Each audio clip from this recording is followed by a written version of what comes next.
The subject of spiritual fatherhood is increasingly becoming interesting as the main protagonists appear to have a completely different opinions.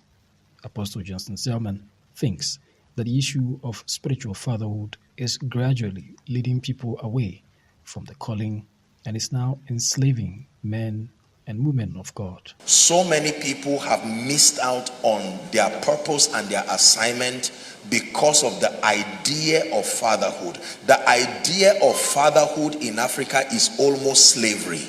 It's as though you are connected to someone and your life and relevance only holds provided you are with the person. There is no sense if you are ever found walking in any pattern that God told you that is outside of the frame of understanding of the Father, you are going to get into trouble. And then the father's battle also becomes your battle if there are friends and all kinds of things. I don't want to go into that. So there are dimensions of fatherhood, unfortunately, that have been abused in Africa. For many people, it's just a license to show that you are not a rebel. And so people just look for anybody and just continue with a lot of rebellion with no touch at all with the Father. The purpose of fatherhood is supposed to be for guidance, for mentorship, for correction. There are other people who have even deviated from the way of the Lord because of honor to fatherhood. He said the term spiritual fatherhood has been misplaced and misinterpreted, and this misunderstanding is affecting the body of Christ. I have expressed my personal concern as to what we call fatherhood in Africa. I submit to you that a lot of what we call fatherhood in Africa is not scriptural fatherhood. It's just a lot of venting of insecurities from people. So my concept of fatherhood is a bit different from what is generally understood in the body of Christ. Question: if God has planted you in a ministry like this, the man of God, the overseer that he has set over you, becomes your father from the word Abba, the one who begat you in the gospel. That is the original idea of fatherhood. The one who begat you in the gospel. But you see that template is not really ideal, because many people who come are usually already saved and even already transformed. For most of them, there may be men and women who are in ministry who just come to submit to get direction. So what most people call fatherhood is actually mentorship. Fatherhood classically starts from the point of getting you saved and then growing you spiritually. That means there is a track record of having made that spiritual investment in your life. Speaking at the Global Kingdom Conference, Apostle Selman spoke against young pastors who leave ministries and are seen as rebels because they end up taking along some members of the congregation. Don't go around tearing down your pastor, your father. No, whether he's right or wrong, the judgment is unto God. Don't go around saying this man is doing this, he's using whatever it is, and then if for any reason you are counseled to leave, at the worst case scenario, live in peace. That means don't tear down people and saying, are you not following me? Are you blind over what is happening here?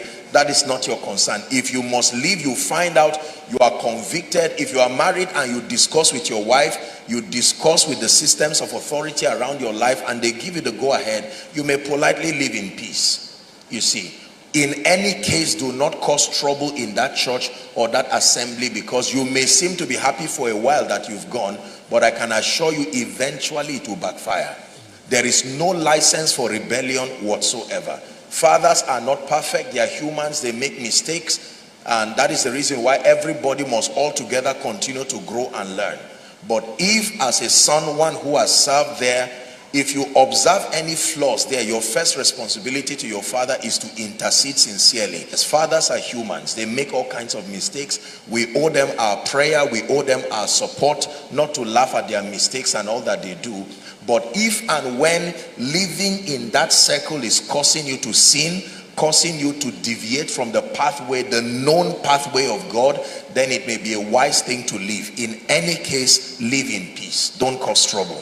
He says pastors can lose their call through false fatherhoods. Recently, Pastor Joshua Iginla also made his position clearly on the subject of spiritual fatherhood. Because you will find out that when fatherhood is not correct, you can literally lose the context of your call. If the father is insecure as a person, he will have to force you to be loyal to the template he has given you, which may be against what God told you. Fatherhood issue is very, very complicated. There are results you cannot attain unto except when certain spiritual laws are in place. This is why we teach in pastors' conferences that you should never have only one person doing the greatest task in a ministry. Always reproduce yourself. Once you have only one person who seems to be the pillar, you are pushing them to the corridors of pride and compromise. There is nothing that cannot be reproduced, you see, so that if and when God calls those people genuinely to go, they would have done well to have worthy replacements. Usually the pain happens when the individual is going to leave a very big vacuum and it will affect the ministry. So I always encourage people to develop people. Don't give people an idea in the ministry that only one or two people are exceptional to get certain things done, because it's not true. Everybody who is trained and is shown the pathway can attain to a commendable level of value.